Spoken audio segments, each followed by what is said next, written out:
sahabat-sahabat sekalian, alhamdulillah saya kedatangan tamu mulia nih, Bang Haji Martin Ovi Mulia. Namanya ada mulianya benar? Betul, Martin Itu dari Ovia. lahir, Bang? Dari lahir Martin Ovia Mulia. Ovia Mulia, Martin Ovia Mulia, Ya. luar biasa ya. Kalau di googling cuma salah satunya tuh. Nggak ada lagi, Nggak ada. dua-duanya. Masya Allah. Kalau saya nama asli Dery Guswan Pramona, di googling nggak ada duanya juga. Nggak ada duanya. Yang gitu, Dery Guswan Pramona. Yang ada tuh Pramono, Mas Mono tuh Pramono namanya. Iya, iya. Mas Mono yang Iya, bakar betul. tuh. Subhanallah. Jadi teman-teman sekalian, ini jarang-jarang ya beliau datang ke sini. Beliau sibuk banget dengan banyak program-program motivasi. Saya ikutin di sosial media. Masya Allah. Beliau seorang pengusaha yang sangat sukses. Kalau kalian ingin tahu, kepoin deh Instagramnya apa? Martin Ovia Official. Martin Ovia Official. Keren banget. Nih, beliau kasih saya ini tadi nih. Ini salah satu bisnis beliau, ini produknya Eco Racing ya. Iya, salah satu. Ajib. SLC Spiritual Leader Camp. Ajib. Coach, kita ngomong sebentar. Ada 10 menit nih materi konten buat YouTube saya. Waduh. Kita Masya tulis Allah. nama besar-besar nanti. Ngopi, ngobrol, perkiraiman bersama Haji Martin. Masya Allah. Haji Martin Pak Coach Martin sih? Terserah Ustadz aja deh. Masih. Oke, apa syarat sukses? Syarat sukses itu kan memaksimalkan doa dan ikhtiar. Memaksimalkan doa dan ikhtiar. Iya. Oke. Karena kalau pengetahuan saya dulu, saya waktu masih jahiliyah, Tat, saya pikir kalau kita mau dapat sukses itu ikhtiar yang banyak gitu. Nah, ikhtiar tuh logikanya usaha, Kerja keras. kerja keras. Tapi ternyata berdasarkan waktu pengalaman gitu ya, ternyata ikhtiar yang terberat adalah doa. Oke. Coba kita perhatikan ketika selesai sholat fardu misalnya. Selesai sholat, salam, kita mengucap salam, lebih banyak orang yang buka WA atau yang berdoa? Berat doa ya. Ya, karena doa itu bisa tangan di atas begini aja, bisa tangan 10 menit aja udah bagus. Apalagi 15 menit, apalagi 30 menit. Apalagi kalau punya utang banyak, biasanya doanya makin lama. Ini tangan makin kuat gitu. Utang harus diperbanyak ya. Nah, ketika doa itu sudah kuat, insya Allah ikhtiarnya juga kuat. Oke, I see. Jadi memaksimalkan ikhtiar dan doa. Doa dan ikhtiar. Doa dan ikhtiar. Kalau Anas sih begitu, Tat. Iya, tapi saya setuju banget itu benar. Hari ini kan kesalahan terbesar orang-orang kaya itu teman-teman ya, sahabat sekalian. Mereka merasa dia kaya, mereka kaya karena kerja kerasnya. Iya, Sebagian besar orang kaya merasa kalau dia kaya itu karena dia pintar. betul. Padahal kita lihat banyak orang lebih pintar tapi nggak kaya. Betul. Banyak orang yang bekerja keras tapi nggak kaya. Iya. Jadi ternyata memang semua tergantung apa yang terjadi di dunia ini takdir dari Allah itu sebetulnya Pak Martin ya. Dan definisi sukses ini pun mungkin kalau tadi saya bertanya apa syarat sukses itu orang pikir kan kaya tadi. Ternyata bukan ya. Bukan. Sukses itu ketika kita mendapatkan iman yang sempurna, ketika meyakini semua terjadi atas kehendak Allah. Iya. Itulah kesuksesan sebetulnya. Betul. Ya, jadi mau dapat nggak dapat, buahnya mau sedikit, Iya. semuanya sama aja rasanya kan. Dari awal memulainya sudah tawakal. Oke, memaksimalkan doa dan ikhtiar. Maka Iya. doa diduluin ya. Diduluin. Jadi bukan maksud kita bekerja mati-matian berdagang itu untuk jadi kaya, bukan ya? Bukan, Untuk bukan mencari begitu. Allah. Jadi sekedar informasi sedikit ya, Bang Martin ini, Bang Haji Martin ini, Masya Allah, beliau ini punya bisnis yang luar biasa. Yang garment juga ada ya? Iya. Garment juga ada. Itu udah 12 tahun itu. Apa namanya? MD Kreasi. MD Kreasi juga kalian ada Instagramnya ya, di follow Iya, MD ada Kreasi. mdkreasi.com. Subhanallah, kemudian beliau salah satu founder dari PT yang sangat viral sekarang, PT Viral BES ya, sekarang, PT PT BES. Yang bagi-bagi mobil itu gimana sih ceritanya bisa bagi-bagi mobil itu? Iya, Sampai ribuan mobil yang per paling year. penting sebenarnya visinya yang banyak belum orang tahu. Apa visi? Visinya itu adalah menjadi perusahaan yang bebas hutang dan riba dan membebaskan umat dari hutang dan riba. Menjadi perusahaan bebas Hutang dan riba dan membebaskan umat dari hutang dan riba. Hutang dan riba. Nah, didukung. Jadi slogannya saya lihat tuh di Instagram, gua berkah nur riba. Iya, betul. Apa maksudnya tuh? Ya artinya apa-apa yang kami peroleh itu memang betul-betul cash. Tidak ada yang kredit, yang leasing, dan transaksi jual beli produk kami pun semua cash. Sehingga apapun yang dihasilkan insya Allah berkah. Karena Berkah. nggak ada Berkah, yang, ya, nur riba. termasuk reward-reward yang mobil sudah ribuan dibagikan, motor dan sebagainya itu memang semuanya cash. Maka kami menyebutnya Go Berkah No Riba. Saya pernah baca satu postingannya Haji Martin di sosial media tentang winner dan loser. Gimana sih soal jelasin? Bacanya asik banget ya. Kalau winner tuh begini nih, ciri-cirinya. Loser tuh begini nih. Gimana sih soal? Biar teman-teman tahu nih, dengar nih. Aduh, sebenarnya sih sederhana ya. Winner itu nggak pernah punya alasan untuk bertindak. Winner itu tidak punya alasan apa-apa untuk bertindak. Iya, dia terus action, positive thinking. Oke. Apapun yang terjadi, dia akan positive thinking dan ingat sama tujuannya, sama dreamnya. Mau haji, mau umroh, dia ingat dengan itu. Bahwa mereka harus bisa mengumrohkan keluarganya, harus bisa menghajikan keluarganya. Ingat dream itu, sehingga terus action. Action itu dua tadi, doa dan maksimal ikhtiar. Okay. Nah, sedangkan yang satunya, yang sebelahnya, yang the loser, mereka punya katanya dream. Punya cita-cita. Punya cita-cita katanya, tetapi tidak memperjuangkan sampai ke sana. Sehingga kalau istilah saya menyebutnya itu mah ngimpi. Jadi beda antara pemimpi dan ngimpi doang. Atau yang ngayal. Nah, ngayal itu the loser. Contohnya gimana? Ya, simple. Ketika kita tahu ada caranya, mereka nggak lakukan caranya. Ketika mereka tahu bahwa sukses itu harus diperjuangkan, mereka tidak memperjuangkan. Semua alasan semua ya. Pokoknya alasan. Kalau orang tua sukses, apa kata loser? Kata loser kalau orang udah tua ya wajar. Sudah usia, pengalamannya banyak. Oke. Kalau anak muda sukses? Kalau anak muda sukses, ya mungkin aja dia kebetulan gitu. Iya.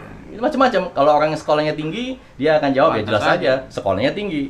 Kalau yang nggak sekolah? Kalau yang nggak sekolah, ya pasti dia hanya keberuntungan tuh, atau dia hanya lucky atau istilah umumnya apa? Hoki dan sebagainya gitu. Nah, ini macam-macam lah kalau di loser itu. Karena dia nggak sekolah, makanya nekat dia, makanya dia sukses. Makanya sukses. Pokoknya ada aja. Kalau nggak ada yang nolong dia pasti.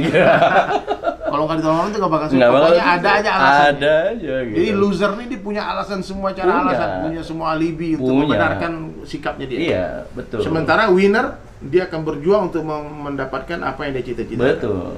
Nah, ini yang jangan sampai terjadi khususnya buat muslim ya. Ini bahaya. Kenapa saya bilang? Ada juga yang begini, Tat. Rezeki kan sudah diatur sama Allah. Sehingga dia tidak bertindak apapun. Kalau ada rezeki nggak kemana katanya. Gimana tuh, Tat? Dari sisi kajian justru. Kalimatnya benar, nggak ada salah. Rezeki udah diatur sama Allah. Iya. Cuman kesalahannya dia malas. Iya. Islam tuh agama yang melarang penganutnya untuk malas. Iya. Tidur habis subuh nggak boleh kata Nabi. Siapa yang tidur pada subuh dekat dengan kefakiran. Bayang tuh. Tidur habis asar nggak boleh. Kata dalam hadis itu dikatakan orang tidur habis asar tuh lama-lama gila. Bayang tuh. Rusak akalnya. Di waktu tidur diatur dalam Islam, waktu bangun diatur, kapan boleh tidur, kapan nggak boleh tidur, itu diatur bagaimana cara tidur. Jadi Islam ini bukan agamanya pemalas. Islam ini bukan agama untuk orang-orang bodoh, bukan. Islam itu agama untuk orang berakal, untuk orang berpikir. Jadi ketika orang mengatakan rezeki sudah diatur oleh Allah, maka dia harus menyertai dengan sunnah. Karena kalimat tauhid itu dua, Bang. La ilaha illallah Muhammad Rasulullah. Kalau iman itu di hati, nggak ada orang yang tahu siapa yang beriman betul-betul, siapa yang ada kesyirikan di hatinya, Allah yang tahu. Siapa yang munafik itu Allah yang tahu, kita nggak tahu. Kalau Nabi dulu tahu, dan Nabi rahasia akan panggil tuh sahabat namanya Huzaifah bin Yaman, panggil hai Huzaifah. Ada beberapa orang munafik di tengah-tengah sahabat, dikasih tahu namanya, itu rahasia Nabi. Nabi tahu mana yang munafik, kita nggak tahu, Bang. Kita nggak boleh menghakimi orang.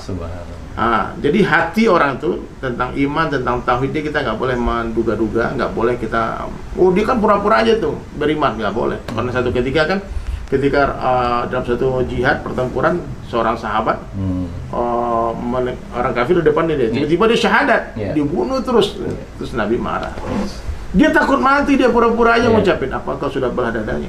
Lihat hatinya, tidak. Jadi kita nggak boleh menghakimi hati orang. Tapi ada kalimat kedua, Muhammad Rasulullah itu amalan jasad. Siapa yang mencintai Nabi, kita bisa lihat dari kehidupannya. Jadi nggak bisa orang katakan aku cinta Rasulullah SAW tapi terus sunnah nggak dihidupkan. Nabi lihat kehidupan beliau dari kecil, berdagang, berniaga, ngamalah kambing, bersusah payah untuk mencari nafkah, untuk bekerja. Dan Nabi mengajarkan sahabat-sahabat semua, Abu Bakar, Umar, Utsman untuk berdagang di pasar. Abdurrahman bin Auf ketika ditawarkan di Madinah harta orang-orang kaya, dikatakan tunjukkan aku jalan ke pasar. Itu maknanya apa? Islam menganjurkan ikhtiar. Islam itu menganjurkan untuk kita rajin, bukan pemalas. Jadi bahasa agamanya begini, Bang Haji Martin, la natrukal asbab walakin natruk al yakin ala asbab. Bukan meninggalkan asbab tapi meninggalkan keyakinan kepada asbab. Bukan meninggalkan pekerjaan tapi meninggalkan keyakinan kepada pekerjaan. Bukan meninggalkan obat tapi meninggalkan keyakinan kepada obat. Meninggalkan asbab itu haram, yakin kepada asbab itu syirik. Tipis ya. Betul. Nah, jadi hati-hati nih teman-teman bilang kan Allah yang ngatur rezeki, dia tidur-tiduran. Dosa dia meninggalkan Ada asbab. istilahnya baru, rebahan. Kaum rebahan. Jadi bukan ada waktunya rebahan, ada waktunya tidur, bahkan sunnah, bahkan berpahala ketika kita rebahan. Betul. Sebelum sholat zuhur itu ada kailullah, itu sunnah, tidur sunnah. Sahabat ketika perang Badar di depan mata tuh musuh tuh, mau bunuh dia, bantai kan, dia masih tancapkan tombaknya lalu dia tidur. Di saat terancam nyawanya, dia masih pikirkan sunnah. Setelah sahabat tanya, kenapa kau tidur? Musuh di depan, sunnah tidur siang. Jadi gitu mereka. Jadi ada waktunya rebahan. Nah, jadi teman-teman sekalian, ini saya lihat nih, beliau ini prestasi luar biasa ajib. Nah, beberapa nantilah di belakang beliau kapan-kapan saya cerita tentang beliau. Subhanallah. Jadi kita untuk sukses itu pertama harus punya mental positif ya. Pasti. Mental the winner. Semua sukses itu hanya berawal dari mindset. Itu. Kalau mindset itu sebenarnya sudah diajarkan sunnah ya mungkin ya.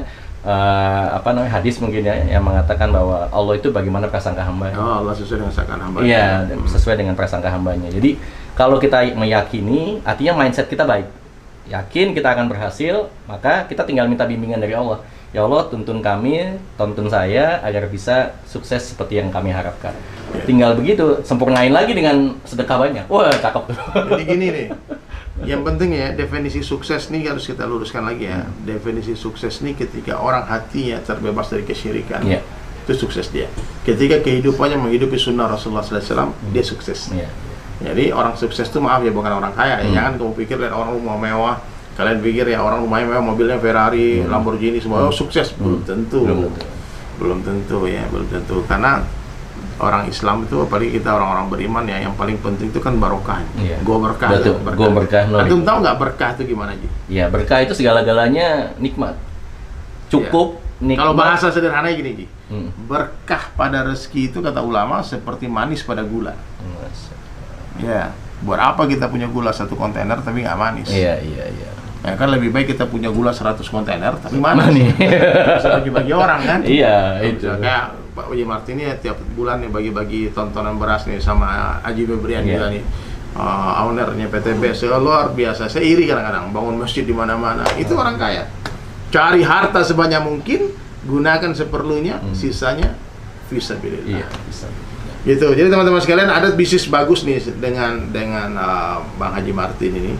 Saya juga lagi belajar sama beliau sebetulnya. Saya juga pengen lihat gimana sih orang hebat itu bisnisnya jalan, bosnya jalan-jalan. Masya Allah. Nah, jadi kuat bagus tuh. Bisnisnya jalan, bosnya jalan-jalan. Masya Allah. Gitu, saya pikir gitu. Apalagi zaman pandemi ini kan artis-artis nggak ada coba manggung nih.